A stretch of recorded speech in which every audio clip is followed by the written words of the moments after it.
You are listening to the Hello Sport Podcast. All right, welcome back to the Hello Sport Podcast. I'm unqualified opinion, unwavering bias. Monday. Punters and dribblers. It's a big week in the halls of Hello Sport, inside these four walls. It's a huge week. Our boy Eddie, a mere 4 days away from 4 days. 3 to 5 5 days. sleeps. 5 sleeps away from taking his dick off the map, tying the knot, Yep. putting a bow on it. Bow on it. 5 sleeps. How you feeling? I'm all right. It's crept up. It's crept up. It's crept all the way up. Crept up in a big way. Because when you delayed it a year ago, thanks COVID, I was like, fuck. You know when you're looking forward to something, then it gets late, and I'm like, fuck, November next year. I'm like, this thing's never going to happen. But I remember when I moved it at the time, I was like, it'll come quick. 11 months goes like that. It does go and like it does, and it has. It goes quicker than that. Fucking oath it does. So now we're moments away, really. And in, in life terms, 5 days is Fuck all. but a moment, Tom. But it's a moment. Now, I'm going to ask for some sincerity here. You nervous? I will be. Don't play it cool, right? No, know I that you're will. trying No. I'll be nervous on the day, 100%. Oh, it'll be funny to see. Do you reckon, are you a crier? Do you reckon you're a crier? I don't know. I get asked that, and 50-50, I think. I'm a crier. I've got crying in me, but not always. No. That's why it's 50-50. Yeah. Like, even with Steph, I didn't cry at ours, but I was like, the only reason I didn't cry was because I was like, you know what I mean? Like, just doing my best to hold it in. Why? Why didn't you let it out for the world to see? Steph was crying already. So then there's, you've almost got permission there. No, mate, I don't need permission to cry, but. Well, then why are you trying to fucking hold in a fart? Like, holding a fart? I don't know, because it was just like, I just wanted to get through that moment, I think. I don't think it really matters. Sure. But it just felt like, but, you can't control what you can't control. It'd be interesting, because I don't think I've ever seen you shed a tear necessarily, or if I have, it might be very brief or substance induced. Yeah, but even still, like, I don't, I don't cry that often. No, you don't. Vows written? Are they written? Basically. Basically. Yeah. Can you give us a little fucking... No. You can just Couple say on the words? day. Just a couple of words. I mean, I don't know. I'm it's not giving the the punter fucking and the vows dribbler- away. Punter mate. and the dribbler. No. Have you got your gazes packed for the? I haven't put them in yet. No, I haven't packed that. Okay. In defence to me, You haven't packed? no. I haven't packed. I mean, it's not as important. It's not like I hate packing. Steph wrote on a piece of paper. She gets so angry at me because I pack like the morning we're leaving. So I've got to be fully packed, all my shit washed and packed by Wednesday, or she's going to basically. when are you divorce me. leaving? Thursday morning. I've got to washing. I got some washing done over the weekend. I really fucking ploughed away at the wash, so I was impressed with myself then. Got to pick the suit up today from the dry cleaners. Yeah, mine's in the dry cleaners. What else have I got to do? You wearing your patent leatheries? Yeah, Petain. Patent. I mean, come on, tomato. Yeah, we are. We all are. We all are. But do you know that everyone is? Because like, would it shock you if Street rocked up in fucking Street's got him. brown boots? Street's got him. Okay. Jarches. He's not going to do that. Well, we'll see. He's going to be wearing Cubans He'll and a want bolo fucking tie. He'll want to be. Watch that cunt wearing a bolo tie and Yeah, Cubans. I know. And part of me's just like, do you just let the boy run? Well, you do because he's fucking. do you Mr. just MC. let the boy run? He just wants to be, Mr. MC, I know. He'll want to have his like MC boots on. yeah. He's rocking MC. If he wears, I'll be shocked if he's not wearing. I mean, could you get patent leather Boots? Cubes? I haven't seen them. anyone That'd be had a to get 'em, huge yeah. day. And if anyone was going to get them, it would be Jarch because, dress style's not like. It's never been his strong suit. Style generally, no disrespect. He's got his own style. He's a got his unique own style for sure, but it's And not sometimes you could argue it's a style that's a little on the nose, as you it could. were. Yeah, a bit how you going. Bit how you going, but mate, we're getting fucking closer. Ella's getting more stressed, so that's always That's nice. a sign that things are getting closer. Are you going to be seeing her on the day? No, That's actually, to be honest, or the night before. Well, the night before you will, but you're not staying with the night before. no, Yeah, we're staying in that together. place. Yeah, right. The blessing, I think, that is like don't see the missus until the wedding day sort of thing. Like It was designed on purpose. just to give you a breather. I think that was designed by men 100%. playing eyes up footy. Going, this is going to be a lot. I need Like time they get off. cracking at first light. Makeup, all this shit. Makeup and hair gets Yeah. going when the birds are chirping, Yeah. bro. Like 7 a.m. on the dot. Yeah. We're talking about a 3 p.m. fucking aisle walk. So that's a long time. They just love it. Yeah, they love it, but they're also, I mean, they definitely love it. And what you don't want to be is around You don't want to be around that. You don't want to be around that energy. You want to head for the hills, as it were. Yeah. And I'm not saying that it's necessarily going to be a stressful environment. It's just not an environment that you and I, or that men, and I'm generalising here, do well in. No. We like to be flopping about. You almost don't want to think about the game. You don't want to play the wedding in your head before the big You wedding. don't want to play the wedding in your head before the wedding. And so, we'll fucking take our time. We'll have a few rosés. Enjoy the week. We'll have a few rosés in the sun. Yeah. And then we'll Think lace about up. your role, Yeah. but Well, everyone's got a role to play. Yeah. Some got bigger roles than others. yes. But roles Roles are roles. are roles, and it's about how you perform on the day. Yeah. Because this is our grand final. Exactly. And, you want to come away with a W. You want to come away with the W. You want the game to go the way that you envisage it. Well, I've you've worked trained. hard. You've worked hard. It's 12 years of fucking training for the moment. Yeah. And I want to go out there and perform, obviously. Game day is about fucking not thinking about game day. So I'll have a couple of glasses of big day rosé, not too much, but I'll have a couple. No. You need a couple to sort of loosen you. Well, up. I need to take the edge off. Yeah, we you know do. that. Just shave the edge off a little Need bit. to shave the edge Bit off. of sandpaper. Just Yeah. smooth the edges. Well, I want smooth edges. I want nice, smooth, rounded edges. I not don't want angular. no, not an angular wedding guy. day. No, you're a smooth edge guy. You want smooth edges on your wedding day. A big day rosé shout out to it will help Sold out. with that. Sold out. It is sold out. The review's starting to roll in as well, Well, which is nice. listen, they're fucking glowing, Tom. If you are enjoying it, please do put up fucking some. Do you know what I'm going to do? Just come up with this. We're getting more restocked. Obviously, that's not shocking. But if you've already got some, best fucking review to Instagram, tag, share, this, that. We're going to send you a free 6-pack when they restock. Because we want some fucking. We've been seeing a few good reviews, which have been nice, but it's nice to, from a social content perspective, see more of them. Yeah, we'd like more. So get them up. Like to see more. How are you Always enjoying like your to big days? Yeah. Are you enjoying your big days? Obviously you are. Well, I know you are. Everyone's Obviously. like, bro, Well, this look, thing's fucking. Mate, feedback's been... This rosé fucks. Yeah. Rosé feedback has been nothing short of terrific. Yes. Nothing short of terrific. But I mean, what am I? Am I a criminal for wanting more positive feedback, for more pats on the back? Well, Tom, I'm not going to begrudge you for wanting multiple pats. I love pats on the back, dude. Ongoing pats is what Give you're me all looking the for. pats on the back you can muster. Pats are great for the soul, the mind, the body, the spirit. Yep. So keep patting. Pat long and pat true. I broke my phone You did. on the weekend, You mate. did.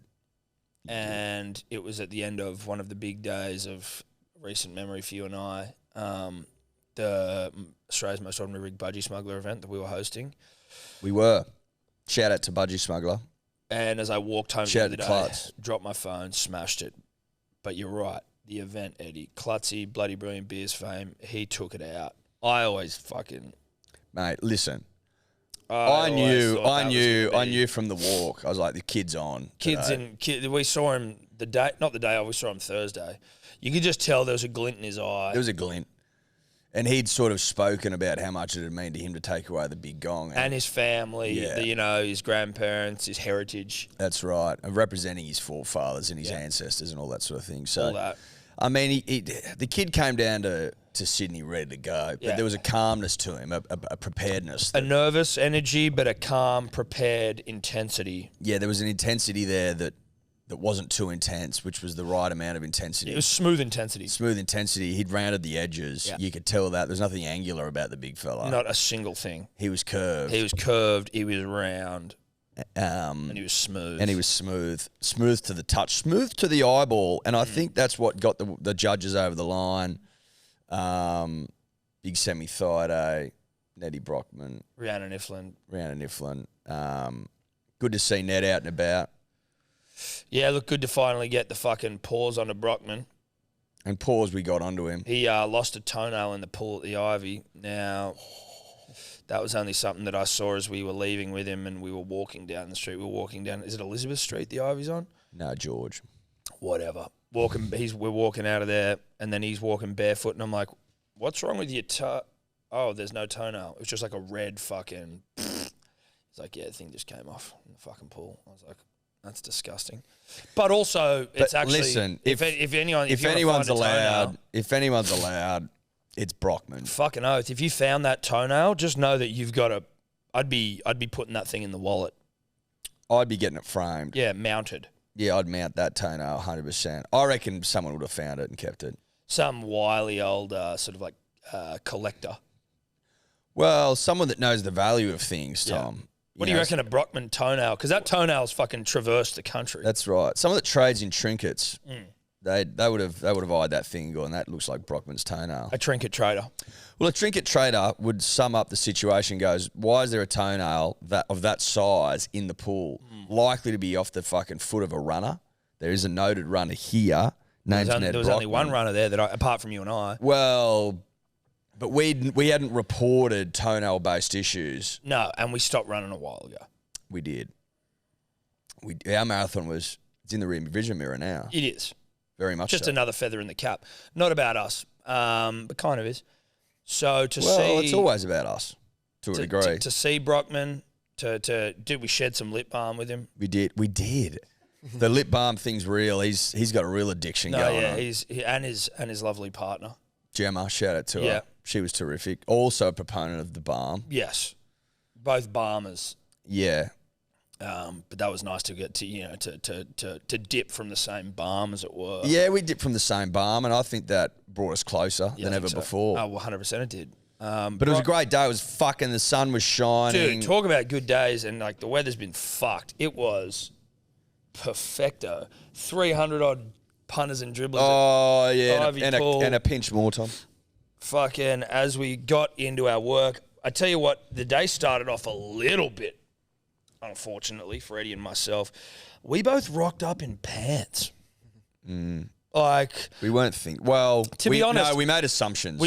I read the email wrong. Great photo. I read the email wrong where I thought that they were saying, like, they give the budgie we're going to be giving us, there's like they sell not boardies, obviously, but they sell like shorts, shirt combos. And they're like, we're going to give you like some I don't think they sell shorts. They probably don't. But that was my confusion, right? Because they call them curtains of shame. No, not boardies. They don't sell boardies, but like in terms of the party shirt that we got, like the matching short top thingo. You and I, safe to say, overthought it. Fucking safe to say, we overthought everything, but we rocked up in pants. And saying, you rock up in pants, but we wore budgies anyway, so it didn't matter. Absolutely. We made it more than it was ever. Completely, we made it more, and I think that was probably just slight pre-race jitters. We got to host this thing, lots of people, and so we overthought it. We went and got shorts, and then I never wore them. They're still there. Yeah, we left them there. Yeah, and we bought them and then came back and then put our budgies on and that was it. Manly Seagulls budgies, by the way. Yeah, of course they were Manly Seagulls budgies. And that's all she wrote. Yeah. Didn't get out of the budgies all day. No, I didn't get out of the budgies all day until I got home. And then I got out of them. But we looked terrific, you and I. Oh, we did. I had a nice message from Brendan, I think, the next day saying that we went all right. So that's... If we went all right, that's all. He said we went well. Good. I mean, we weren't going to be Ricky Gervais at the Golden Globes, Not a different crowd. It is a different crowd. Different energy. And different energy. There's yipping and yahooing, and by the end of it, people are off their faces. So. Everyone off their absolute faces, dude. Yep. Face off. Yeah. Because that sort of environment, there's a lot of yipping and there's a lot of yahooing and the sun was shining and the pool's there and you just want to start getting into your world. Dude, it is quite the setting for a rip and a tear. Yeah, it is. It's a delicious setting for a rip. It is. I'd been there once, I'd never been there. I've been there once when I was quite a lot younger. It's never been a place for me outside of settings like that where it's like organised, everyone's there, but like to just be like, oh, I might nip up to the fucking Ivy pool on a weekend. I'm like, I'd prefer to fucking put needles in my cock, literally. But to get up there and like, it's an amazing space. Yes, it is. For the right situation, and Budgie just have it dialed. It's a lot of fun up there. It was a glorious day. Glorious day. Absolutely fucking terrific. Now, you know, shout out to the Manly Seagulls for whose budgies we were rocking, but it was just a nice surprise to see a few of the boys down there, Eddie. Oh, the boys were there. Ruben, Brad, Croaks, Sips, you know. Sips a big boy. Sips is a big fucking boy, dude. Sips is a big, big boy. A glorious boy. Yeah. A boy's boy. Great to see him. Obviously, Lachlan Croker wearing the P's and D's, the black. He didn't have to do that. He didn't know we were going to be there. That was just a touch of class from Croaks. Croker's all class, and I was telling him that I think he's the best hooker in the game, which he agreed with. So that was nice. We shared a moment. Brad Parker's brother James. James Parker was there. Also a red nut, bit of a giveaway. Oh, a dead giveaway. You know, Brad Parker's a big fucking boy. Brad Parker's big, dude. He's huge. He's big and thick. He's tall. Big and thick. Yeah, tall. And he was, you know, thick and strong. He basically came hat in hand and was like, "Sorry, I didn't answer your call." Yeah, he did. Yeah, he did. Know, he was upset about. He was trying to atone. He reckons he never saw it. I'm going to take him at his word. You've got to take him at his word. I will take him at his word. Obviously, we've talked about that at length about how we got dogged at the Manly Awards for the Manly Awards night. But look, I'm still not, you know, over it. It was the right call not going, but it would have been nice to know that you were wanted. It was the right call, and like it was certainly one of those ones you wake up the next day going, "Thank God." Yeah, but sometimes it's nice to feel like you've been wanted. Yeah, and that, you know, acknowledged. Yeah, and seen. Heard. I think seen. Just, you know, acknowledged and seen. Yeah. Anyway, Brad apologised. Brad atoned. Brad made it up to us. Yeah, he did. He did. Ruben is hot. Ruben just fucked me dead. So, I'm just putting that out there. No, it's worth it. It's worth it. I did. Look, I'll be honest. Can I be honest? Yep. Ruben didn't take his shirt off, and I don't know what the fuck that's about. Like, what the fuck was that about? Well, I think he was being respectful. I know, dude, but like he could have undone some buttons. I think with great power comes great responsibility, Tom. Mm-hmm. Okay. Mm-hmm. Now, if he were to undress, as it were, unsheath, yep, then you're talking about a situation where, you know, there's panties in the pool. Okay, this thing could become like a tsunami in there of just like panties being thrown. Do you know what I mean? Budgies being thrown. Like then you're nude. Then everyone's nude. Would you be mad at that? I wouldn't be mad at it, but I still think that he's probably a little bit shy, maybe a little bit more reserved sometimes. Going, listen, do I want to? Do you think that there's a chance Ruben doesn't realise how hot he is? No, I think he knows. You think he knows? I think so. Yeah, he carries himself like he does, but not in a fuckboy way. No, but that's what I'm saying. I'm saying if he didn't know, he would have had his lid off. But he does know. Okay, so you think that he's aware of how hot he is, and it's like, I can't run the risk of, you know, endangering 350 people at the Ivy pool bar just because I want to take my fucking shirt off. That's right. That's how I'd say it. Yeah. Yeah. That's fair. Yeah, I mean, it's fair. It is. Look, good to see him. Good to see him. Good to have a chat. Yeah. Good to just hear a little bit about where everything's at. Yeah. Listen, I'll tell you what. Club's fine. Club's fine. We're good. We're good. Everything's back on track. Club's fine. Boys are ready to rip and tear. Boys are pumped for a big season. Yeah. It was Luke Trebojevich's birthday. Obviously, he's a dear friend. It was nice to get on a FaceTime with him and Tommy. Yeah. Tommy looks great. No, Tommy was good. It was just good to see him again. You know what I mean? It was. Tomato Farmers Union. We haven't been together as much as we'd like. No, that's right. Of late, and you know, just a little FaceTime to check in and send our love to Mum and Dad as well as all the brothers. We had a bit of a chat about Jake and how he's going over there, which is nice. Yeah, it was nice. It was nice. Just good to shit the shit with the boys again, you know? Yeah. Felt like yesterday. Yeah. Shit almost technically was yesterday, but it was the day before yesterday. Yes, it felt like yesterday. Yeah, no. But it wasn't. Well, yesterday it felt like yesterday. Today it feels like the day before yesterday. Funny how that works. Fucking knows, mate. Funny how that works. Strange old world, isn't it? Yeah. Anyway, club's fine. Club's fine. Club's good. See you at the fucking big dance next year, bruh. Yeah, bruh. 100%. But afterwards, after the event, everyone's shockers. And you and I were like, all right, let's go and have a shower. Let's go and regroup, refresh, and then we'll reset and see where the night takes us. So we nip back to your place, and then we get back there, and they're like, oh, well, we'll just have a rosé quickly, and we'll see how we go. And then we sat in your back garden for the next 5 or 6 hours and didn't have showers, didn't get up, didn't do anything. It was just like, okay, fuck. Didn't move. Did not move except to piss. And couple of times. Probably 2 or 3 pisses each. Yeah. Well, wouldn't be more than that. No, it wouldn't have been more than 2 or 3. But before you knew it was a nice balmy evening. It was good, dude. It was nice. It's a nice balmy evening. If just in case you thought that we don't sit down with each other and talk enough. We just sat there, feet up, fucking. I think we remarked after that, that was good. We needed that. We needed that.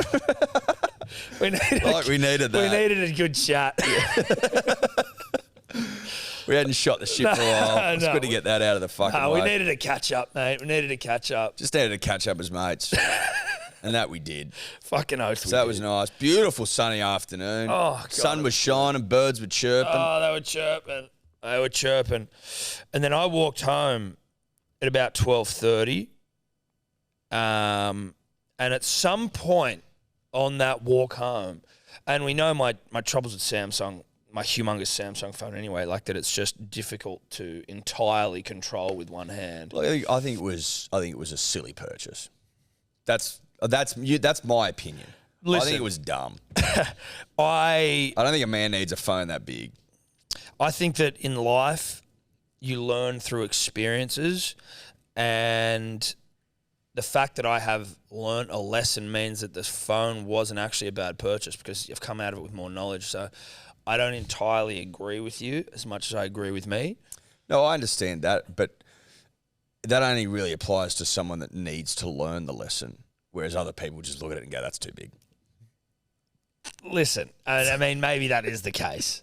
Maybe that is the case. I still like I look at that and I go, that won't fit in my pocket. And often it didn't. Depends on the pants. Well, it does depend on the pant. Or the pocket. You need the pant. The pant and the pocket. The pocket's part of the pant. Yes, but you're right. And there's something about pockets. The way a pocket's designed, sometimes you've got a nice depth to it where you put that thing and you go, there's no way it's coming out. And width. Does need width. But then there are times where it's like sitting like this, it'll just be sliding out. I think it's usually a depth-based issue, to be honest. Shallow pockets. But it's also about the way, is the pocket freestanding within the pant inside, or is it attached? So if the pocket can go in, then the pocket can also sag as I'm sitting. That protects it from falling out. Whereas if the pocket is strapped into the pant. Well, I often find, Tom, that a pocket stitched to the pant, as it were, that's move not free. Freely. Much like an earlobe that isn't attached.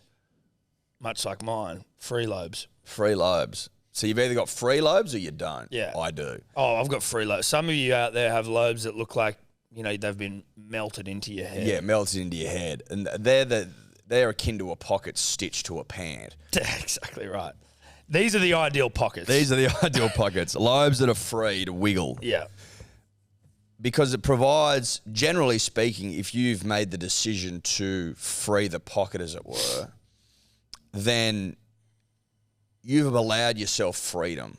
Okay, you've provided a situation, a framework, if you will, yep, whereby you can make the pocket as big as you want because you're not constrained. Yep.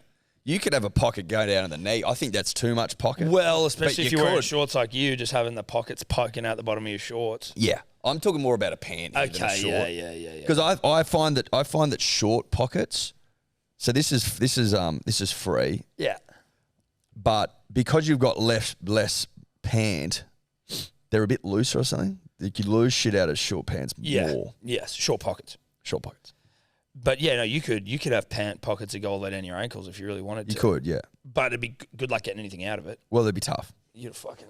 It'd be tough. Yeah. You'd need long arms. That wouldn't work and logistically. flexibility. I think there's probably like a universal standard pocket size that we all adhere to. Obviously, maybe European slightly bigger because it always seems to be. You wouldn't have, exact, but you know how like shoe sizes aren't the same across the world. Yeah. Do you go off the US number or the UK number? I go off all of them. I don't know. Like these, I'm a 12, but this is like I'm nowhere. I'm like a 10.5 and 11.5 in anything else, and then this I'm a 12. So I'm like, I don't know. Is that a 12 UK or a 12 US? I think it's a US 12. UK is like 45s and shit, isn't it? No, it's not. European's like 45s and shit. Yeah, I think UK's a more number off the Australian US. size. I never go off the UK number. I always go off the US number. I'm not sure why. Dude, I don't even know. Like it's fucking chopping and changing and changing and chopping. You know what I had to do, Eddie? And this is like a week late, but while we're talking garments, I was at my cousin's wedding a week ago. And you may remember this, but when I went to the Manly fucking ball and he was giving me shit about my tuxedo shirt being too big. It was. It wasn't, but I got rattled by it. And before I went to my cousin's wedding, as we're driving out of town, I'm like, fuck, my shirt's too big. So I've stopped off at Ferrari Formal Hire in Bono Junction, in the Maya section, bottom floor, back left corner. Firstly, no one ever works there. Like, you go in there and you're there for like 6 months before anyone comes out. At Maya? No, but at the Ferrari Formal Hire, like inside Maya, there's like a Bailey Nelson or a BJ, what is it, MJ Bale section and a fucking... I've never heard of Ferrari Formal Hire. Well, it's a bit of a shithole, but it's down the back left and there's no one in there. But is it misleading? Can you hire things there? Yeah, I think it's mainly for like, I remember I rented like my formal tux or a tux for like a formal from there once, but they sell tux shirts and shit. No one in there. No one fucking manning the phones or the desk, and I'm in a hurry. Yeah. You got things to do. Anyway, the chick finally comes out, gives me this fucking shirt. It is one size below what I'd had at the Manly Seagulls one. Did the button up, and it was basically crushing my larynx. But I was like, fuck it. I'm just going to get it. And then we're in the car. We get down to the thing, and then Steph looks at the shirt, and she's like, this has stains all over it, and it stinks like BO. And I'm like, what? Again, I can't smell. She's like, this thing stinks like BO and it's got stains all over it and it's crushing your larynx. And I'm like, what the fuck? She's like, yeah, what they'd given me, these bastards, and sold me was a fucking, like one of the display shirts everyone's trying on. Oh, no. The fucking thing been worn by like 100 people and had like... Did you have to wear it? No, thank Christ I bought my big one that you'd embarrassed me about. I didn't embarrass you. No, you shamed me publicly about but you said you could fit your legs in between it and my neck. Good, though. That was my recollection. No, mate. It was. I remember having a feel. You could fist that thing. No, you couldn't fist Well, it. how many fingers could you get in? I don't know, but it'd be... Not, listen. You could fist it. You couldn't fist it. Yes, you You could. could not fist it. But it was, thankfully big in the other... I don't want to crush larynx. No, I get I'd prefer that. to get fisted than fucking... Do you think... But I think there's also a chance that Ferrari Formal Hires... Not the place to go. Well, their sizing's all over the map. Even your fucking... BO shirts. BO shirts with stains all over it. Like, are they an authority on this thing? I don't know that they are an authority. I think that's a fair question. I also think that the lady who... I assume they don't get many customers of a day. And What, you think people come at night? No, I just mean generally they don't have many people coming in. And Okay. so this chick It's just how you said it. Yeah, of a day. Just, each day. So I think this chick just sits in the back and is like, most likely there's no one in the store right now, so I'm just going to wait for someone to come looking for me. Is there a bell? There wasn't when I kept trying to call the desk. So like I'm in the store, calling the store, and no one's answering. And I thought maybe they'd have like a fucking cordless phone with them. Anyway. Did you hire it? No, I bought it. You bought it. And I lost the receipt. So now I have a credited Ferrari Formal Hire if anyone wants to go get a BO shirt. Did you call them? No, Steph took it back. Yeah, nice. I've never heard of Ferrari Formal Hire in my life. That doesn't shock me, Ed. It doesn't shock me, but I blame you for the entire thing. So I'm going back to my old shirt. Look, listen. All I said on the day was that it looked like I could fist that thing. I believe you said you could fit inside it. Oh, we have fun. We have fun here. We have fun. Tom We and I. fucking have a bit of fun. Oh, don't we have a good fun. Oh, Jesus. Good bit of fun here. What a fucking giggle we have. We have fun, Tom and I. We do our best. So you ready? You ready for fucking Friday, mate? I am ready. I have my suit picked up from the dry cleaners today, I think, hopefully, or tomorrow. Got your shirt, Being dry cleaned as well. black buttons, Yep. cufflinks, Bow tie, white pocket square, white pocket square, patent leathers. patent leathers. Got them. Might get a little bit of just it. Yep. Are you going to be clean? No. Don't be clean. No, I won't be clean. Don't go clean, dude. Why would I be clean? Well, I'm just saying, because you might be clean. Why would I be clean? Because you might go, But I because it's a don't look wedding cl- day. But I don't look good clean. No, you look awful clean. Exactly. So why would I be clean? Well, because sometimes you'll come in clean and I'm like, what are you when doing? have I come in clean? Yeah, okay. Well, don't go just a 5 o'clock shadow either. No, I know my length. Yeah, good. Know it though and stick to it. I know it. Dude, these photos will be with you forever. I know so it. Don't don't worry. fuck them up. I know it. Tom, you'll be happy to know, or not surprised at all to know, that Ferrari formal wear at Bondi Junction has an average rating on Google of 1.7, including 5 one-star reviews. Okay. Well, Any specifics that they're saying there? Yeah, similar to no one around to help them. Someone got something altered that just they got the measurements completely wrong. Yeah. Yeah, all sorts of stuff. But in fairness to Ferrari Formal Hire, I think the name gives away a lot of what you should be expecting going in there. You know what I mean? Imagine me calling myself like Porsche Suits. I wouldn't. I'm not going anywhere near Ferrari formal hire. Formal hire, just that alone, I'm like, nah. Like the fact that you went in there. Nah, dude, it serves a is good shocking. purpose. No, it serves a good purpose, dude. What? Because it just To buy shirts that fucking stink like no, because BO. the first shirt that when I got the right size was good. Like I like that shirt in terms of, again, I'm not wearing these things very often. So it's like, bang, get me that shirt. Thanks for coming. Get me out of there. It's no fuss. I hate fuss. You're no frills guy. I just do not need it. But you got fuss from them. I got a lot of fuss. Exactly. So you can't say that they're without fuss. First because time, that'd be incorrect. First time was pretty fuss free, even though there was no one there. If you're signing up to 50% chance of fuss, that's too high. Yeah, well, it is. That's way too high. But I only realised that after second attempt. I First know, but attempt, now- it was 100% fuss free. 100%. Well, I'd say it was still a little fuss. Well, let's say it's 95% fuss free the first time. The second time was 100% fuss. All fuss. So we're in a situation where you're drowning in fuss, really. Like a flip of the coin to get fuss or no fuss, it's too high for me. And now that you know that, Yeah. I'd be staying clear. Yeah. That's all I'm A saying. lot of fuss. Yeah. But Because next time you go in there, it's 50% again. Chance of I'm fuss. not going back. Well, I've got fucking store credit. Someone let me know if you want store credit and I'll fucking, you just give me the cash. Just sell it to them for a discount. Sell your store credit. Now, before we do get into some sport, although this is kind of sport, obviously you are now well aware of the fact that we sponsor the Dubbo Turf Club proudly, and the sign was getting into its work on the weekend. It was a feature of the weekend's racing. To be honest, it was all anyone could talk about across the entire weekend of racing was how about that fucking sign. Correct. And the Hello Sport Handicap ran at the last in Dubbo. Just a fantastic race, and we were just happy to be, a part of it. Was that fair to say, Edward? Mate, it was an honour, Tom. Yep. It was an absolute honour to be part of the greatest day of racing that side of the Great Dividing Range. Dubbo's Derby Day is famous across the Central West and throughout regional racing itself. I think you put it as the mecca of regional racing. I think that anyone that knows anything would agree with that. It was a great weekend. Beautiful blue sunny sky. We were unable to be there. Obviously, we were double booked, which was unfortunate. But the sign was there on our behalf, Tom. Sign was in there representing. And it was working its beak off.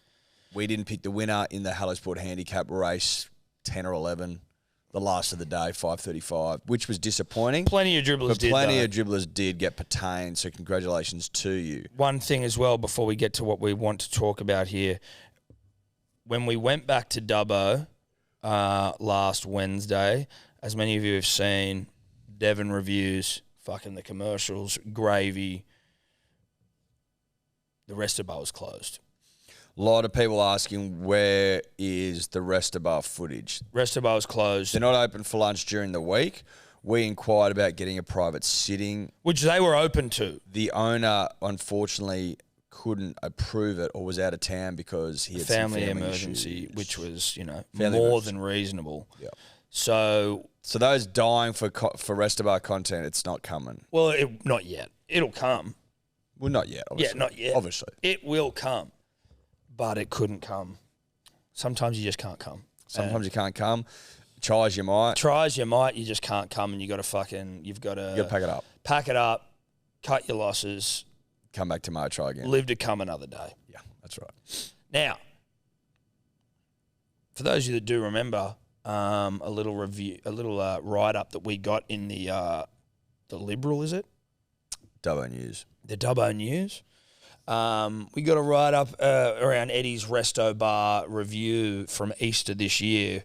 One of the great reads all time. Well, we did have a little chat to that same journalist again. Eamon Berta, who gave us a buzz just off the back of sponsoring the Dubbo Turf Club, and he's lived up to his previous work. It was a fucking great read. It was good. Hello Sport Podcast. Tom and Eddie reveal branded banner ahead of Mars Derby Day in Dubbo. After grinding away in the podcasting world, Hello Sports Podcast, Tom and Eddie have achieved a boyhood dream. Hear the latest news. There's not too many ways of making your mark on the town you grow up in, but for Eddie Simpson, a host of one of Australia's leading sports podcasts, that time has come.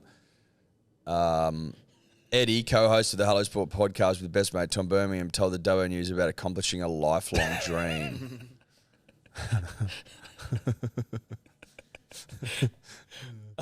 Lifelong dream. Lifelong dream. Hang on.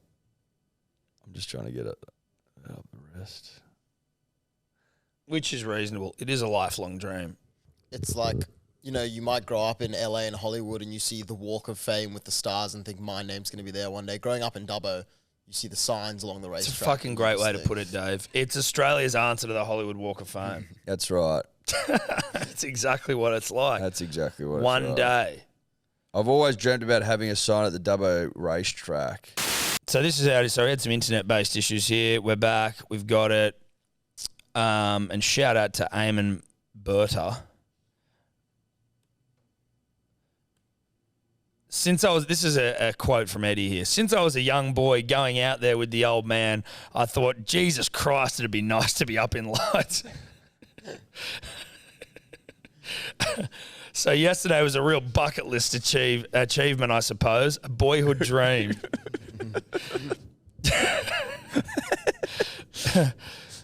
Tom shared a similar feeling with Eddie, speaking on his goosebumps when finally seeing the sign in person. I got goosebumps when seeing it. It's the mecca of regional racing. It's one of those things you just have to pinch yourself. Fucking hell. Absolute dribble. But, we're not lying there, Eddie. We're not lying. No, we're not. It is the mecca of regional racing, Tom. The article's quite long. Are you going to read the whole thing? Fuck no. No. I'm not reading. I think those two, there's some nice quotes. There's some nice quotes in there. There's some lovely quotes in there. I believe it's been screenshot and put into the P's and D's somewhere for those that didn't want to pay to see it, Yes. which I understand. I completely understand if you do not want to be paying to see it. We paid to see it. Well, sometimes you got to pay to see. Sometimes you got to pay to see. It's not all free. Can't all be free. Sometimes you got to pay to see. Pay to see we did. Now, when we talk cricket on the show, we do it thanks to our good friends at KO. Catch every game of the Cricket World Cup, T20 Cricket World Cup. It's all happening right now on KO, on Fox Cricket. And we thank them very much for their continued support of the Hello Sport podcast and the punters and dribblers generally. If you don't have KO, you stupid fucks, what are you doing? Now, on Friday, punters and dribblers, we were doing a live game companion, alternate viewing, alternate commentary of Australia v England on KO. So it was great to get in there and not see a single ball of cricket the entire night. No, that was great. That was nice. That was a nice touch. Yeah, we liked that. We really enjoyed that. I do want to sort of tip my hat to whoever decided in a city like Melbourne, where the weather is fucking 4 seasons in one day, opted for the MCG over a Marvel Stadium with a roof. Is it Marvel? Yep. I get it's the MCG, but like, it's one of those things where you just go, surely you can have a backup. Like, they're not that far away. But I mean, how do you have a backup? Oh, everyone who's in the stadium right now, let's just nip over to Marvel. No, it's not that. You go, it's fucking raining in 2 days' time. We're moving it to Marvel. Yes, okay. You read the fucking forecast, and it was pouring. The forecast, I was looking at the forecast all week because I knew we were doing the live stream, and it was wet the whole time. They had so much rain. Aaron Finch reckons it was the wettest he's ever seen the outfield there ever in his life. Which I don't believe, but I'm going to take his word. Yes, I'll take him at his word. I mean, the game before that was abandoned as well. So I think you just need to play a little bit more eyes up than that. Yep. If you give people time, you go, listen, we're moving it to Marvel Stadium. It wouldn't have been it wasn't a sellout anyway. So I feel like you could have moved the tickets across. Listen, that's not for me to decide. No. But you're losing games of cricket here when you've got a stadium with a roof around But the also, corner. this was one of the biggest of the tournament. This is one of the biggest games of the tournament. Australia v England. Now it's a fucking draw where we get like a point each or whatever. It does put us in a better position because England still have to play New Zealand and we have to just play a couple of beaters. So whilst we are coming fourth, we play Ireland and Afghanistan here, who we assume we'll beat the fuck out of. It's basically, simply put, punters and dribblers. If New Zealand beats England, then we've just got to beat Ireland and Afghanistan because England lost to Ireland, as we all know, in that famous fucking meltdown, the Duckworth-Lewis siding with the punter and the dribbler, as it were. So it's sort of, it's made things easier for us, which is why Finch was out there basically saying that This is the wettest thing I've ever for the seen. safety of his players, which I respected. As a skipper, he goes, listen, you know, if my boys run on this, there's a chance that they slip over and break their necks. Do an ACL. And he doesn't want breaking necks on his conscience, as it were. Conscience, as it were. No, he doesn't want that. Now, South Africa, D or Dave. You're South African, that's why. They knocked off India, I believe. Is that correct? That is correct. Good old Ravi Ashwin trying to man cad cunts again, which is always nice to see. So, was it Gilly that said South Africa were a fucking dark horse? Someone said that or was to it us. Skull? Someone said that to us. It might have been Skull. I don't think Gilly gave us any sort of tips in that sense. I think it was Skull saying keep an eye on South Africa. And I think even a dribbler, they were paying $8, I think, tournaments or more than that. But South Africa doing the damn thing against India, I like that. I like a bit of competition. Wow, India sucked. 15, 9, 12, 68 to Yadav. Yeah, they sucked. And South Africa had the Saffers bat. So did they chase it with 2 balls to go? Mm-hmm. Interesting. Just a couple of good batsmen. That's all you need. It's hard with fucking T20, right? Like it really.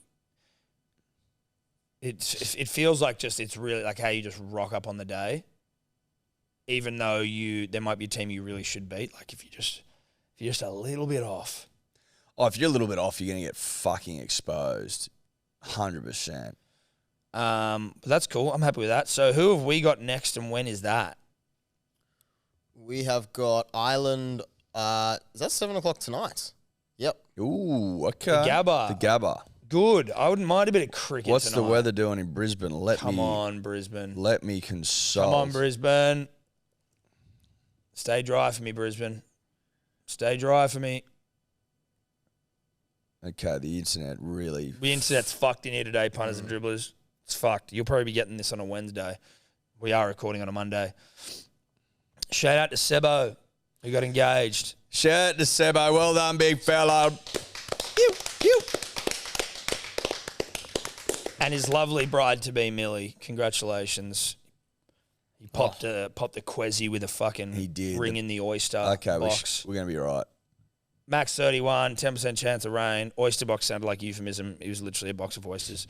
31, cloudy, 10% chance of rain. So Australia needs to go tonight and hump the Irish. I think we do that. Yeah. They don't have Duckworth to hide behind an ice. Nah, the Irish we should make light work. But we need to beat the fuck out of them just for our net run rate. In case England beat New Zealand. Because if England beat New Zealand, then we need to have one. We need to improve our fucking run rate, which is not great. Can I ask this question? Because we lost by 89 runs to New Zealand. With our run rate, right? Would that mean that it would be better for us to bat first and try and score as many runs as possible, then bowl out an Ireland? Whereas if you let Ireland bat first, we all out for 69, say, and then we just need to chase that. Our run rate's fucked. I don't know specifically how it works, but I think that it would have more to do with it would be like pro-rated in that case. If you hump someone, you bat second. That wasn't because in the way you're talking, it would imply that you want to bat first to get a good run rate. That's not how it would work. Yeah, I don't know. If we get like the 69 runs in 5 overs with a run rate of like 12 or whatever, yeah, so then what's your it'll net still run rate? do well. Yeah, Yeah. gotcha. Good. Sweet. And then we've got Tuesday, Sri Lanka, Afghanistan, who cares? Tuesday, England, New Zealand.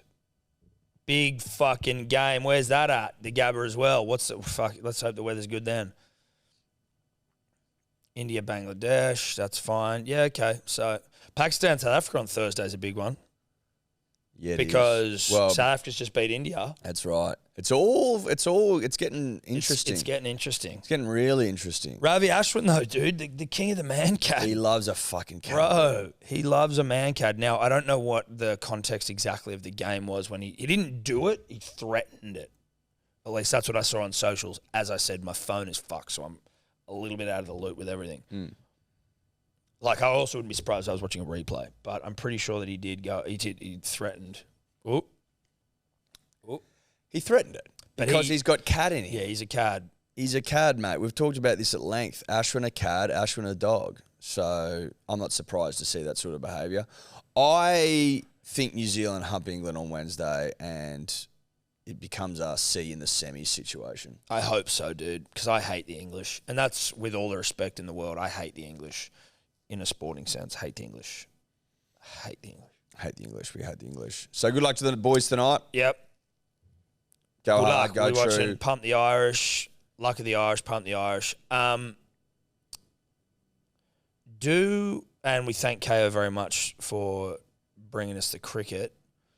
Can we go to some Rugby World Cup, Rugby League World Cup? There's been some humpings, dude. Yeah, dude. There has. Some humpings. There's been some humpings, mate. New Zealand beat Ireland 40.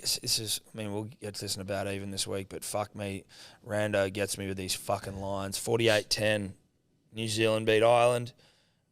England 94-4. You'd be Devo, you couldn't get that hundo. Dude, I was watching that game late during kick-ons on Saturday night, and they scored in about the 77th minute and had a try disallowed.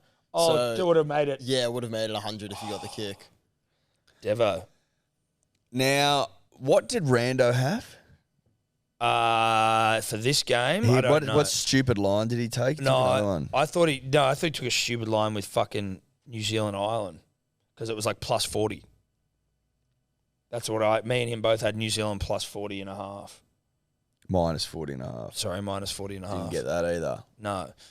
I had 3 dommies though. You did have 3 dummies. You got 4. You did. So we like that. Love Fiji, Scotland, yeah. Australia, we fucked up Italy 66-6. We haven't spoken about this yet. And Dave, if you can find someone to explain it to me, the fucking numbers. Yeah, I know what they are. But why? But do you know how they're doing it or not? They're doing them like by the order of like selection or some shit. No, it's how many tests you have. So fucking Teddy's 1 because he's got the most. Fucking DC is 2 because he's got the second most. And then all the debutantes, of which was half the squad, they went alphabetical order. So it's the dumbest fucking thing I've ever seen in my life. Is it just Australia doing it? Well, I don't know if anyone else is Australia. I can only speak to Australia. But yeah, it's like it's annoying. fucking annoying. It seems like I think the reason why they marketing did it, even though they didn't really have to, is because I think the Rugby League World Cup said that players need to be wearing the same numbers every match. So you can't just name your 1 to 17 and put them in those jerseys if it's going to be a different. Why? dude. But is it? I think the would Super that- League they do squad numbers. Someone told me, as opposed to why? I don't know. Why? What a dumb fucking... What a stupid fucking rule. It's just made it so confusing. And they put out the Australian squad, and it wasn't even on the socials for Australia, it wasn't in positional. So I'm like, I don't know where anyone's fucking playing. Oh yes, it was. Not the Nah, one not I the read, most bro. recent one. The Oh, one, really? no, dude, I shared it. It was like fucking... The one on Fox Sports was. No, not Fox Sports. It was on the like ARL. I'm pretty sure it was the Kangaroos. Did they Instagram. put it in order? No, dude. It was a mishmash. Numbers everywhere. Like, how did they But put it wasn't. It wasn't intuitive. So it wasn't like, oh well, Teddy's fullback. What did they? What sort of order? Did I they can't put it remember, dude. It was jumbled. It felt jumbled. Or whether it was in number order. Maybe which it was in meant number that you order. couldn't fucking. Maybe it was in number order. It just is stupid. I don't know what the fuck we're doing here. Like, it makes it hard to engage in a certain way with what's But also, actually. who gives a shit? Do you know what I mean? Like, I don't look at it and go, oh, well, Cleary's wearing 14, therefore He's you know? had. No, I want to know what position they're playing, and the number is a great way to correspond with that. Yeah, it is. Listen, it's a bit of a reminder as to the humping nature of the World Cup, at least in the early going. Yeah. Lebanon dusting Jamaica 74-12 gives you an idea of just where Jamaica's at. Yeah, it does. Tonga beat Cook Islands 92-10. Similar. Samoa beat France 62-4. Like, Yeah. it's like just when those teams, no when was the disrespect last again- when was the last close game? I don't think we've seen Fiji one. 30-14, which Yeah, is that's close. not That's a close. humping in any fucking context, really. 32-14. Nah. Yeah. 32-16. Nah, that's not close. Not one. Yeah, it's We like haven't had one. 32 Oh, 24-18, 24-18. Tonga over New Guinea. Yeah, that was a, like, 18-12. and 18-12, Cook Islands, I think Wales. Tonga scored a try like in the last few minutes as well. Yeah, I think they were behind and then they came back in that one. But I got to say as well, and it's no disrespect to Papua New Guinea, but like if Tonga's only just beaten Papua New Guinea, Tonga's the team that like we've sort of been talking about becoming a tier 1 nation. They beat Australia, relatively recent history. Like they clearly, like you don't want to be almost losing to fucking Papua New Guinea if you have designs on winning the thing. No, you don't. Who we got next? Because we go into the quarters. So Australia, Lebanon. Okay, Yeah, there's still well, a couple games more to decide, I think. Oh, it's just the one, just Papua New Guinea and Wales, and then we're into the quarters. Yeah, facing Lebanon on Saturday. 6:30 a.m. 5th of November. We'll be getting up nice and early. Oh, wedding day. Yeah, we'll be up early to watch the boys run around Yeah. for sure. Yep. 100%. Well, I dare say New we'll Zealand, make the Fiji, semis. England to be confirmed. Right. Okay. Yeah, I dare say we'll be getting through though. You think you think we'll beat Lebanon I dare say. at John Smith Stadium in Huddersfield? John Smith. Shout out to John Smith. I think we're a sniff, Tom. Yep. Listen, Lebanon, although they might be blessed with the services of Mitch Moses, And Josh Mansour and Josh Mansour's lookalike. Josh Mansour lookalike? Who's that? I can't remember his name, but he looks like Josh Mansour. Right. Anyway, we will we'll hold our breath to see what the result is there, but I think Australia get the dub. Yeah, I think so. I think that's fair to say. What's his name? Abbas Miski. Yep. Oh yeah, dude, they're fucking identical. Dude, Abbas played on a couple of games on the wing for the mighty Manly Seagulls. Did he? Yep. Don't remember Abbas. And you could be forgiven. How about Michael Checker as well? It's something we haven't touched on. Just coaching rugby league. Did we not touch on that? We've touched on it personally, privately, but not publicly. I like it, but I'm just like, that's just fucking hilarious. It's like, oh, yeah, fuck it, I'll coach Lebanon. It's crazy. Excuse me, I got to sneeze. The guy loves a World Cup, mate. He does love a World He's a Cup. cup specialist. You can't get enough of it. It fucking turns him on. And respect to him. But he's coaching Lebanon and Argentina in rugby union and rugby league, like at the same time. Argentina obviously not on a spring tour. Sneeze-a-thon here. No, he's got time off. He's You got know, time to do it. Because Australia's on the spring tour at the moment. Shout out to our 1-point win over Scotland. Yeah, that's just what a fucking brave win that was. Scotland going all right now. I think we've got France this week. Jesus Christ. That went all over me. I saw that. All over my arm. Bro, you need a raincoat in here. The fuck's going on over there? I tried to put it down there. Get it together. Man, Get me sick on my fucking wedding week. It's not sickness, dude. It's hay fever. I don't know anymore, mate. You're around those fucking snotty little kids of yours. You be very careful about the way you talk about Evie Rose and Zoe Estelle. You be very careful. You don't want to see this mama bear get his fucking titties in a twist. I'll sneeze all over you, bro. Oh, you're not Jesus. careful, I'll fucking get you. Might have to go home. It's probably not a bad idea. Quarantine from you. That's rugby league. Now, fucking Jake Paul Jake Paul got the job done got the dub. over Anderson Silva. The kid can box. Kid can box. Within reason, kid can box. Kid can box. Oh, he can definitely box. Kid can box. Kid can box. I don't... Like Anders, do you watch it? Yeah, I watched it, except fucking you were on my KO account and it kept cutting It's out. our KO account. Well, you were meant to have your own that was meant to be sorted. It's ours. They didn't sort it. Are you sure? Yeah, I Tim checked. Beam. I checked. Tim Beam, where you at, dog? They said, oh, yeah, we'll get you both pay-per-views, and didn't get... Well, don't attack them. Well, I'm just telling you what happened. Yeah. I'm attacking you. And I got on there first, Yeah, it annoyed me a lot. and it annoyed you. Did, it cut you off at all? No, it only cuts you, because I've had the same thing but before with you. So it's whoever's on there first is good. Is good. Yeah. And then whoever isn't has to keep Constantly every going like back in. 5 minutes. Yeah. Is that what you just did? Yep. For those of you that don't understand what we're talking about, doesn't matter. But I got on like 5 minutes before you messaged me as well. fuck. Yeah. It was a good fight. It was a good fight. It was a good fight. I enjoyed it. I thought it was a lot of fun. Like Anderson Silva at the start was sort of like measured and reserved, but then in the second round he just came at him, and I'm like, oh fuck yeah, dude! Yeah. It was good, honest fun. And like when you think about Jake Paul, for all the things that he's like a YouTuber and all that sort of shit, that was like a brawl. Like Yeah, he was in there. that was a brawl. He was in there brawling. There was like some real like dirty boxing going on. Like he was getting fucking tagged. And he was hitting Anderson Silva, who was just 47. So it's not like I'm not sitting here saying Jake Paul's going to win a world title, but like Anderson Silva is a fucking career martial artist. Yeah, who's also an incredible striker. Incredible striker, but was undefeated since having a crack at boxing. Like, and then to drop him in the fucking 8th round, like. He was looking for that overhand all night. Well, it's all he got, Yeah. right? Like it's all within reason. That's all he has.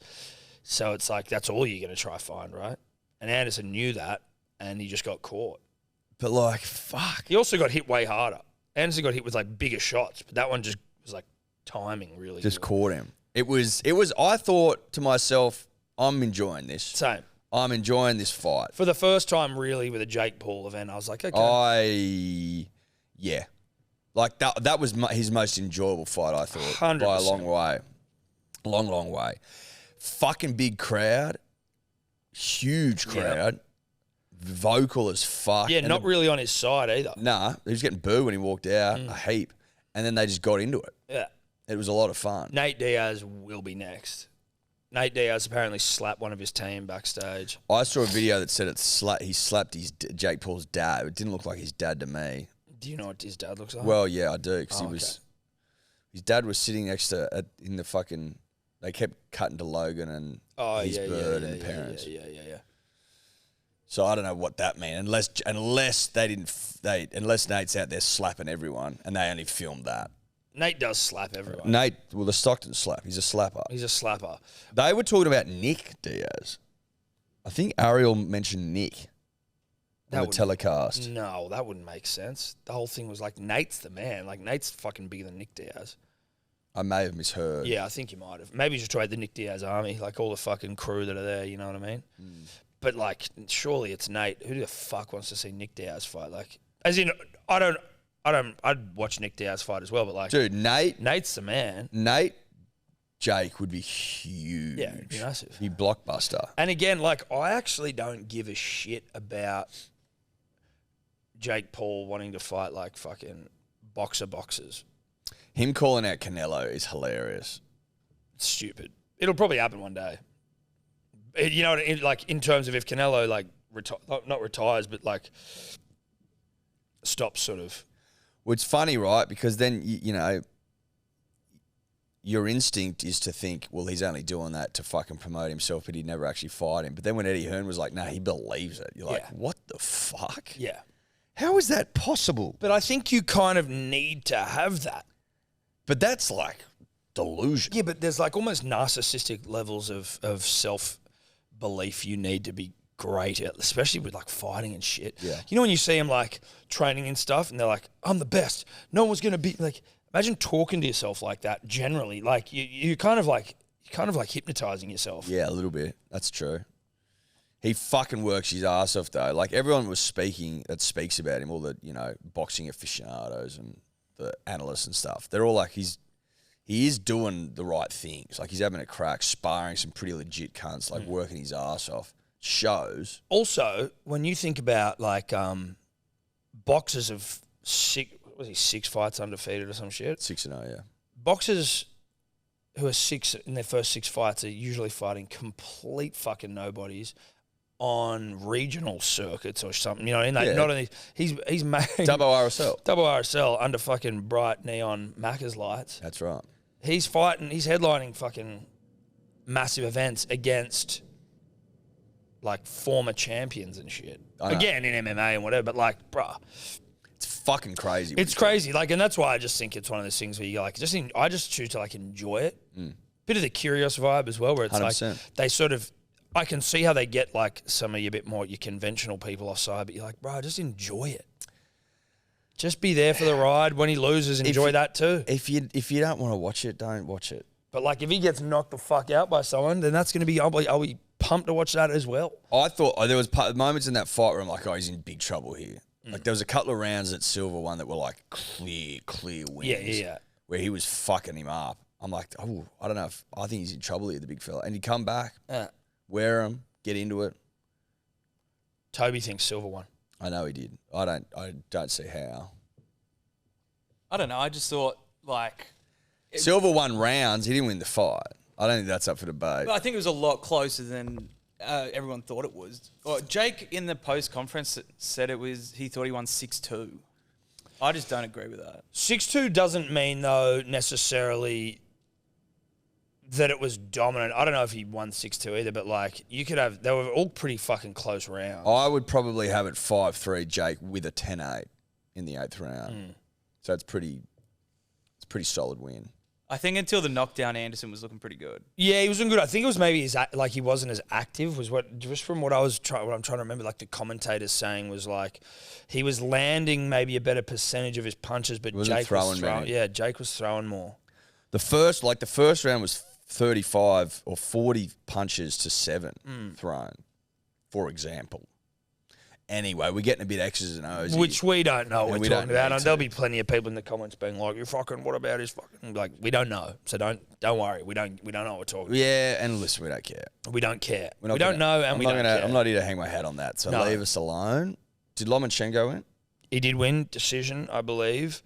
What I am horny about is the announcement of UFC Perth.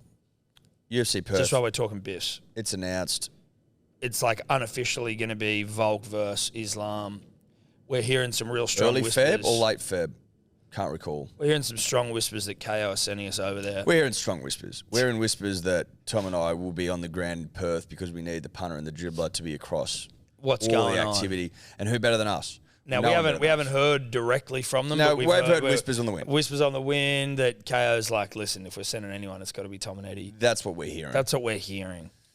Obviously, Volk unofficially going to be given the chance to become the second champ in UFC history. Oh, fuck no. There's been heaps now. Who? Cormier. Cormier, that's right. Chick, what's her name? Amanda Nunes. True. My apologies. Sunday, February 12th. Sunday, February February 12th. So who is that? I forgot about DC. Cormier, Nunes, Connor. That might be it. Oh, no. Henry Cejudo. So you have both at the same Yeah, time? bantamweight and flyweight. At the same time? Mm-hmm. Well, the flies are a bit, Champ. you know. I wonder if that was with Connor, like, just that they weren't giving many people the opportunity to do it as opposed to Connor. I don't think, well, that's the... Well, that's, They'd had a couple. Like, I think BJ Penn maybe had a crack. And maybe I think the someone else. narrative was at the time, if memory serves me, that no one asked. No one was asking as much. And it was... Whereas Connor was like, I'll fucking fight any cunt. Where at his zenith, he was going, mate, doesn't matter who it is. He fought Nate, don't forget he fought Nate Diaz at welterweight. Well, I watched the Notorious and then again. demanded the Fucking good rematch doco at welterweight. I was watching the Notorious doco again the other day. It was on TV. And I was like, fuck, dude. It just really reminds you of how good that era was, the Connor era, and how much he's changed. Yeah, he's a fucking weirdo now. You see him just the way he was speaking and he was young, and it was like, dude, this guy's... You could just see why we were all so wrapped up. Now you're like, you don't behave like that anymore. Whereas Volk, I heard Volk interviewed on Submission Radio, which is these Aussie guys, and they're fucking killing it if you don't already know. But he was basically just we hear the way he's talking. He's like, I'm in my prime right now. This is my time to be fucking doing it. It's like, no champion is acting as a backup for a fight. Like, so he's the featherweight champion, and he's gone and cut weight and got himself ready, like, a couple of months, like maybe like 4 or 5 weeks after breaking his hand and having surgery, got himself down to the weight to go to Abu Dhabi to be a last-minute fucking call-up if one of the fighters can't. So he's preparing for both of them. Yeah. And love then that shit. you're like, that's the energy you need to be a weapon. Well, to be an ongoing weapon. Yes. A weapon into... To be the top. Yeah. He's fucking pound for pound in the world, and it's like, oh, you can just see the mentality of someone who's like a motherfucker. Well, he's humble. He stayed grounded. Very much so. Very much so. We went down and we saw the gym. When you see where he like trains and lives and shit, you're like, okay, Yeah. you're a humble guy. Humble man. Love that. Love Volk, pound for pound. I think he gets the dub. I think he does too, dude. I know, just actually, not just as a pro-Australian dick suck. Which helps. Well, it does. It helps. Doesn't hurt. It helps. But he's a little... Islam didn't hold down fucking Oliveira as dominantly as I would have expected, and Volk's a little nuggety fuck who can wrestle. Oh, fuck yeah. And he's got hands. Oh, he's got hands, bruh. Ask Holloway after that third fight. Like, if you're fucking up Max Holloway, dude... Dude, his face was fucking butchered. Mm-hmm. Max knows. Get on the blood of Max. Ask Max. Max will tell you. Max will fucking tell Oh, you. he'll tell you. Let's dribble. Tom, Eddie, D or Dave, Toey, Tommy, fucking Tobler. It's Australia's most ordinary rig klutz here. Fellas, ripper of a fucking weekend. As it always is with you fellas. But I've had something on my mind, all right? There was a little bit of a thing about the Superior podcast and what podcast will come out on top as Australia's most ordinary rig. And obviously you guys put up a baggy green as a winning prize for the dribble community if someone from the dribble community came first. Now, look, I consider myself a part of the dribble community. I haven't really had any communication since you weak dogs went home early on the night of the competition.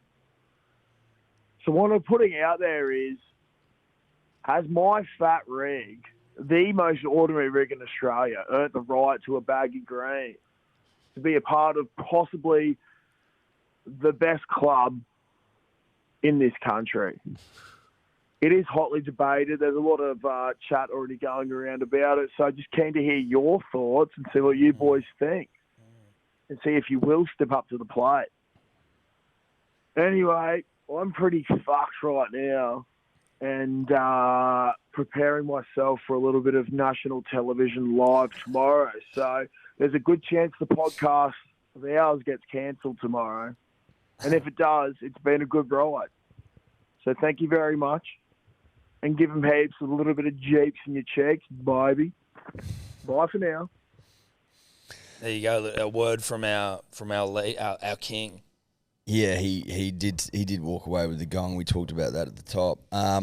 Listen, it is an interesting situation we find ourselves in, Thomas, because we did say that if a dribbler was to win, that they'd get a baggy green. Now, he wasn't an official Hello Sport entry, but he is a dribbler. Was he representing Hello Sport? Is he klutzy of Hello Sport fame on the day, or is he klutzy of bloody brilliant beers fame on the day? It's a very contentious issue, and I mean, look, he is a dribbler. He definitely is a dribbler.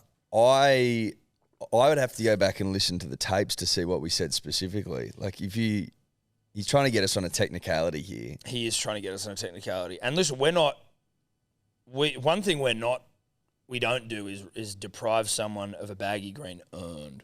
But we are going to need to, there's going to need to be some checks and balances, some consultation with our lawyers and the selection committee generally as to whether this claim stands. Because, again, it's not that I don't want him in the side. I want him in the side, Tom. It's more about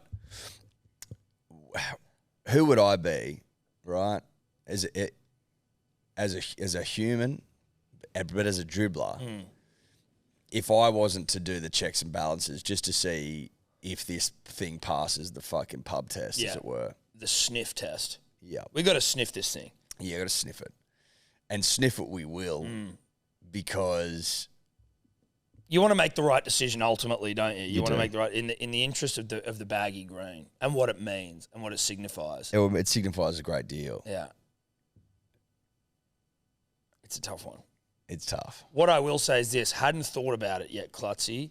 So now that you have raised it, it's something we're going to need to sniff. But I don't think it'd be right for me to announce, a result either way pre-sniff. That's right. Tom and I will have to sniff it. And we can maybe, do we... Not that what the P's and D's say goes, but it could be a poll in the punters and dribblers. It may well be a poll. I'm not ruling a poll out because this is essentially as it lays, punters and dribblers. We said that if an entry who was representing Hello Sport was to win it, they would get a baggy green. It's not our fault that fucking almost all of them were representing Hello Sport. They were. Now, Klutz is a dribbler. He is. In a pure sense. In the purest sense. But was he representing? Now, I think you could probably say he wasn't.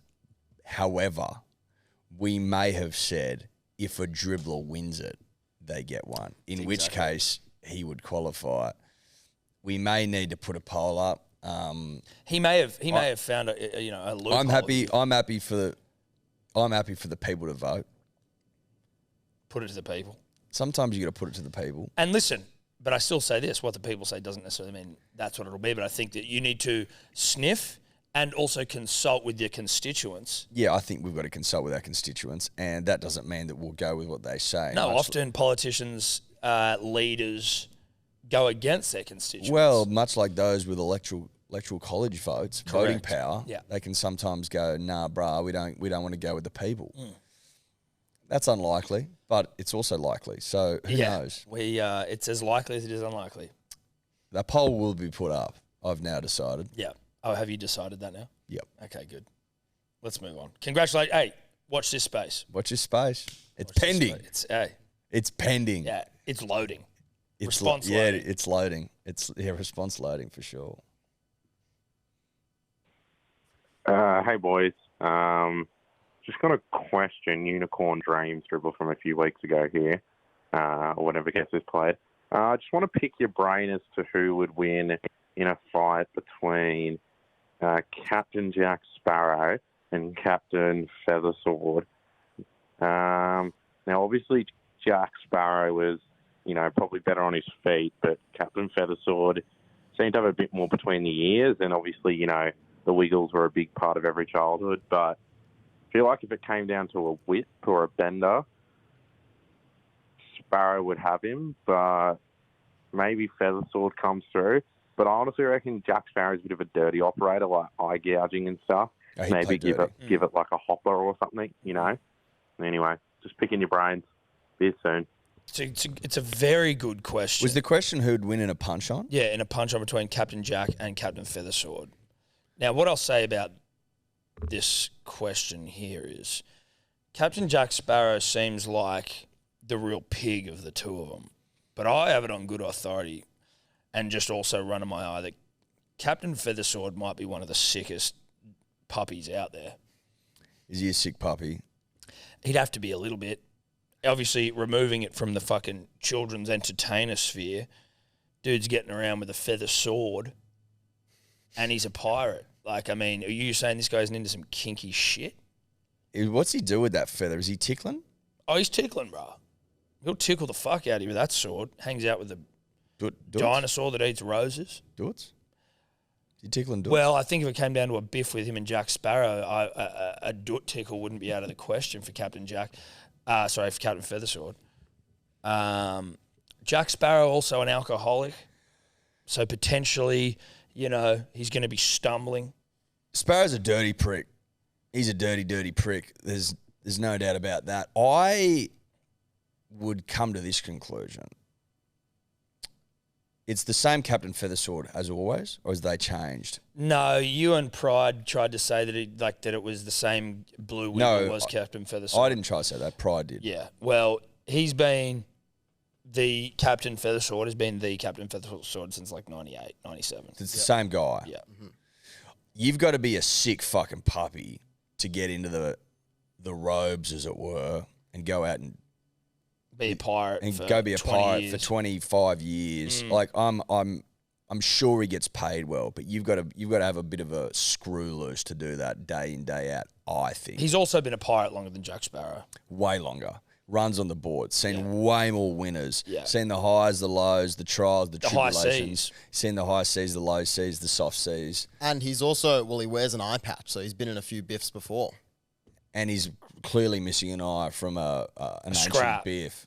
A scrap of sorts. Well, a scrap pre-show, really. Yeah. So he came in a hungry He came in a motherfucker. hungry pirate. I'm going with Feathersword. I'm going with Feathersword as well. I think Feathersword fucks. Yeah. And I think Feathersword's got skeletons in the closet. Feathersword definitely has a closet full of skeletons, and they would be just people he's killed. Well, people that have wronged him. Yeah. Or pissed him off. Yeah. Cut him off in the traffic. Bang. On the seas. Yeah. On the seas. Tickled to death. Yeah. He's tickled some people to death. Know that. Imagine getting tickled to death. That'd be fucked. It'd be a tough way to go. You die laughing, but you die in pain. You know what I mean? when you get... Like you laugh when you get tickled, but there's you a point you where don't it's... like it. No, there's a point where it's awful. It's too much. It's awful. Like, please stop. What a weird... It's such a weird response. Tickle torture. But I mean, like, to laugh, it's not funny. It still is funny, though. No, it's not. It's awful. There's a point where it sort of stops, but it's still funny because you're laughing. But you're not enjoying it. No, you're not. But you are a bit because you're laughing. But you're not though, really. It's shocking. You're shocked at first. And No, then- but because the point where you stop enjoying it is where I don't think you're really laughing. You're almost crying. Like, get the fuck off me. Yeah. Stop tickling me.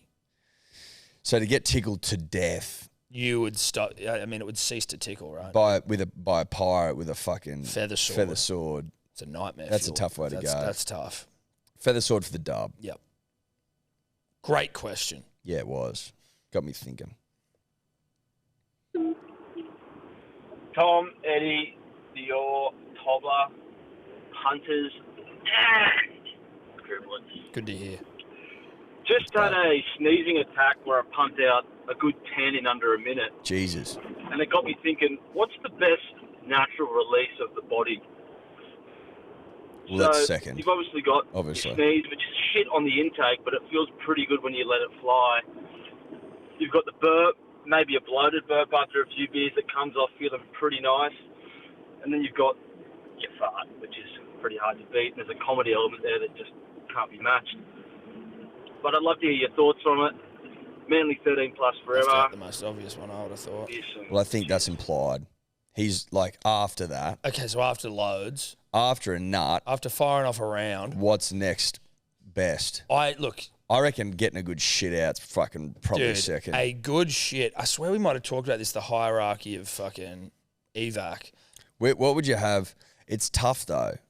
Like if you really need to do any one of those. Sneeze is right up there. Piss is right up there. Piss when you really need to go. A fart when you really need to go. A shit's. I think a good shit's better than a good piss because there's more on the line. Yes. Yeah. No, definitely.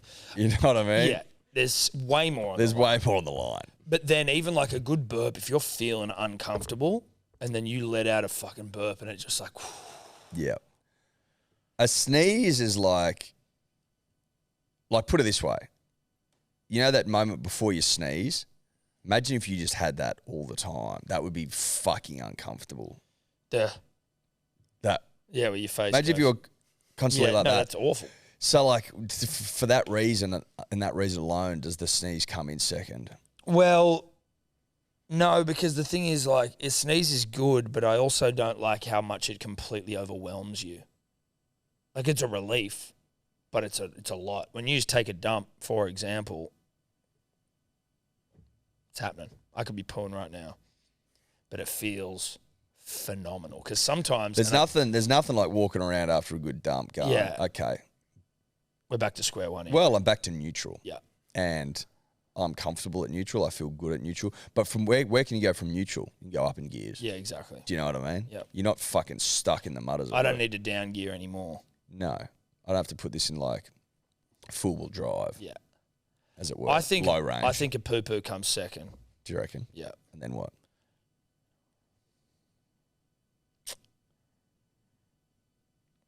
I mean, the problem is... Piss or a sneeze? Yeah, it's a piss or a sneeze. A sneeze feels really good, but if I A good piss feels fucking elite. It does, and that's what. But like a good sneeze feels good. But if you lose a sneeze, you know, when you feel one coming and you lose it, I can get back to my life pretty quickly. But if I need to piss, I have to piss. No, right? that's right. So piss would be second, piss is sneeze second. third, burp fourth, cough fifth. Fart. I think a fart comes in maybe before a burp. It does. Oh, yeah, it does. Fart, burp, cough. Yep. Cough's last, obviously. Yep. Cough's a fucking whatever. Cough's Yawn? Oh, good yawn before a cough. Yawn's before a cough, Yeah, for yeah, sure. yeah. But it'd be after a fart. Or do you have it above a fart? A yawn, good yawn. No. You don't fucking trump a fart, dude. Tell you what's last. Fucking annoying. Hiccup. Yeah, hiccups can get fucked. Hiccups can fuck off. I don't even know if anyone knows why we hiccup yet. You stop breathing, I think. No, I'm pretty sure it's your diaphragm in spasm. Yeah, but isn't it because I think it's breath related. That's what I heard. Dude, I can eat. I tell you what gives me hiccups. The reason I don't think that's true is because, let's say I just eat some bread. Dave's deorient. If I just eat some bread, I get the hiccups. Like just if I just eat like a slice of bread or if I have like a sandwich. If you eat a slice of bread, you'll hiccup. Not every time, but it's certainly something that gives it to me. But you're like, making it out like it's every time. It happens enough for me to know that bread in like, if let's say I would have a Vegemite fucking sandwich, right? A lot of bread in that. It's bread dense. Yes. I may as well be eating a slice bareback. There's a high chance I get hiccups for a period of time after that. So hiccups is it's caused by an involuntary contractions of your diaphragm, the muscle that separates your chest from your abdomen and plays an important role in breathing. It's basically caused by your vocal cords contracting very briefly and letting air up, and it's thought to be caused by like too much air in your stomach. So like not in your lungs, but like in your stomach, and the air needs to kind of be essentially like burped out. But interestingly, it says here that it's believed hiccuping is a relic of the transition from gill to lung breathing as fish species moved onto the land. So because we used to have gills and we used to breathe like that, now we have hiccups. Because hiccups are fucking annoying. They are. Dogs get hiccups. Sure. Yeah. Everyone does. Just saying. It's interesting. Do you wonder if giraffes and shit do? It's a fucking good question. Do giraffes get hiccups, Dave? Because they got long necks. I don't think that's a good so. point. That'd be tough. It does say hiccups occur in most mammals. They've been studied in cats, rats, and rabbits, horses, dogs, It says giraffes can very occasionally make a short snort or grunt, which sounds like a hiccup, but yeah. We don't know. Sure. Yeah, jury's out. Jury's out on that one. Elephants, bears can get hiccups. Lions, Huge. tigers. We love that. Yeah. Next. Do we get hiccups more than everyone else? How often do you reckon you get the hiccups? I reckon I get the hiccups once every 6 weeks. I might say twice in 6 weeks I might get the hiccups. Just because How do you get rid of them? I can't. Usually I just ride it out. You ride it Or out. I'll hold my breath. Ride it out's for sickos. Well, no, because it doesn't really last that long. I just breathe. ho- I I- breathe over them. You just breathe over them. Well, there's things apparently to stop your diaphragm from being in spasm. If you take like lots of tiny sips of a drink, because you're just forcing it to be like swallow, swallow, swallow, and forcing it back into normal work. And there's stuff like holding your tongue out as well. Do a handstand and fucking drink water upside down, all that dumb shit. What was the fucking bag over your head one? Was that one? No. Okay. Drinking water backwards was a weird one. Yeah, upside down. Yeah, it just fucking goes all over you. Yeah. Well, okay. Apparently, breathing into a bag can help. Breathing with into a hiccups. bag. Not putting a bag over your head, which might kill you. Don't put a bag on your head No, don't do that. unless you're ugly. Jokes. Let's go. Fish bowls. Softly calling. Tom, Eddie, Theo, Dave, Tommy Topper. Last night, me and the missus, we were getting into our spooky work at a Halloween party. And, well, obviously we were pounding blokes all night. So as any normal person will, we went to Macca's this morning for ice and long black. But one thing I realised was my missus got a sausage McMuffin. That's right, a sausage McMuffin with no egg. So, boys, I just wanted to know, have you ever stooped so low in your life that you have resorted to a sausage McMuffin? Cheers, boys. Look, I think that a sausage, whatever that sausage patty is from Macca's in a sausage and McMuffin, that stands on its own 2 feet in terms of taste. It's elite. It's fucking good. But I don't know why you would forego the egg as well, and the egg, but also a hash brown on top of that. Like, I don't know what your missus is thinking. I certainly think that if you were looking for a red flag, you've found one. And I think if you're looking for an exit strategy, you've also got a good excuse to start backpedaling out the door. But surely you mustn't have been with her for very long if this is the first time you've realised she's a sick fuck, right? Like, is this the first time you've ever been to Macca's with her? Because Macca's is something you get out of the way pretty early in the going. I'd have Usually, thought. probably like one of the first or second times We can ask Dave. Have you ever been to Macca's? Not with the missus, I don't think. But I feel like we have definitely discussed our Macca's orders. Because I had Macca's on Saturday night and we were having a long conversation about it. Yeah, so like it's already out there in the open. It's the equivalent. It's almost like the culinary equivalent to talking about what you'll spend lotto winnings on. You know what I mean? Like I've had that conversation a million times with Steph. I think it's pre that even. If it is pre that, but it's a similar sort of a thing, right? I know what Steph would get from Macca's. So I know what Ella gets. Exactly. I know what she doesn't get. I know what she won't touch. Ella gets the chicken stuff. She doesn't like the meat stuff. Correct. Steph's a chicken nugs operator. You know, maybe a cheeseburger. I still remember Elise Coulter's order, a friend of ours. Shout out to You know what I mean? Elise. Hope you're doing well. Yeah. So, a Macca's order will stick with you. It'll stay with you. Yeah, it'll stay with you. And it's important. Large quarter pounder, 10 nugs, sweet mustard. You know the drill. Mighty McMuffin meal. If I'm feeling really slutty, I'll get a vanilla Coke. 2 hash browns, 10 chicken nuggets, sweet mustard sauce. If you don't, if you're soda water operator. Listen here, if you're sitting in your car listening to this podcast and you're thinking to yourself, what the fuck? Why do you get sweet mustard over sweet and sour? Listen here, cunt. You've been getting sweet and sour your whole life and you've never thought to get sweet mustard. That's your problem. Yeah, that's your problem. I tell you what it is. It's like you're a 2-dimensional operator living in a 4D world. Yeah. See, I'm living 4D, dude. That's why I get sweet mustard, because I'm a 4D guy. Yeah. I'm 4D. I'm not a square, bro. Nah, dude. Sorry. I'm a cube that knows time. We're a couple of cubes with a perception of time, dog. You just stick on that page, Yeah, bruh. Then a boring old square. You sit there as a square on that reflex paper, mate. No concept. No concept. Shut the fuck No up, no down, mate. Just side to side for you, bruh. That's all you got. That's all you got. I'm up here fucking drowning in sweet mustard, mate. Yeah. Cubed it within an inch of my life. Yeah, exactly. Just thinking about Fucking looking at my clock. Thinking about the past, the present, and the future. And the future. Okay. Let's move on. Last one.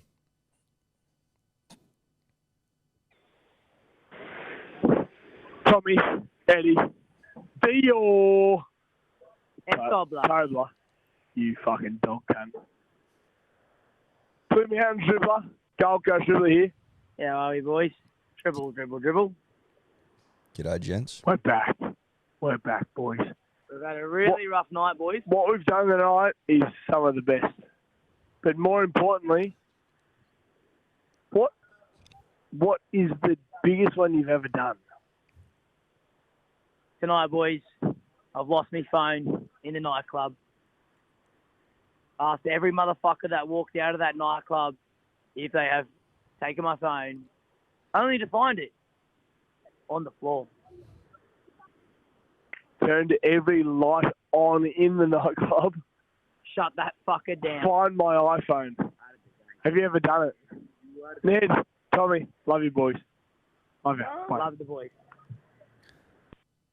Have I ever found my iPhone? Is that the question? Well, I think it's along the lines of like losing shit on a night out and making everyone look for it.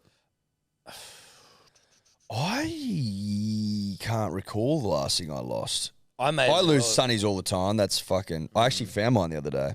So that Casey didn't have Richard had them. Yeah, he did have them. Yeah, Richard had them. So he didn't find them. Someone else did. Good point.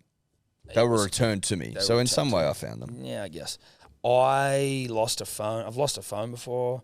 I lose shit around the house all the time, but that is mainly, and she won't like me saying this, but Steph like putting it somewhere. They like to put things away. Yeah. And I go, we have a system. We had a system. Or like for example, I had some fines to pay. And so I've got them front and center as a reminder to myself that those fines need a good paying before they start to jack. What's Ella do with them? Hides them away where I can't find them. Yeah, but not just like hide. It's like they'll be in like a packet of rice under the sink or something. You're like, well, what the fuck are they doing here? Like they're out for a reason. Yeah. She's like, well, they look ugly. I go, that's not a. I go, it's not the point. That's not the point. That's not functional. No, that's not the point. That's not the point. You can't just fucking hide things away because you don't like the look of them. No, because that's like, I'll need to pay that. You know what's uglier than the look of them? Fucking paying twice as much. Yeah, literally. Maybe 3 times as much because you fucking hid them away because you didn't think that they were, you know, and maybe there's rego papers there that I've got to tend to. Like, you don't tend to those things. That's my domain. And I can't tend if they're not there to remind me that tender needs to be tended to. Whereas I'm like, where are my shoes? I don't have a big shoe problem. I've often got a wallet problem. Where's my belt? I've often got a wallet problem, and we've got a good system with keys at the moment. Keys go in one keys. spot. We've got a key system, which is good. A key system that you need a key system. But like my belt was in like a fucking nook in the cupboards where all the coat hangers were. Yeah, that's Steph. Now, thank Christ she remembered. So I go, where the fuck's my belt? She's like, oh, it's there. And I'm like, okay, thank you for knowing where it was. But also, like, what the fuck's it doing in there? Yeah, it's annoying. That being said, she does, like, I'm not going to say that being said. She'll fucking hide my shit, but then her shit's everywhere. Yeah, it's annoying. You know what I mean? My shoes are like, again, back of a cupboard, the place. I'm tripping over her shoes. But she does also organise my life, and I'd be fucked without her, so I love her. But I don't take anything back that I said. Okay, bye-bye. Ciao. Could you two just not talk anymore?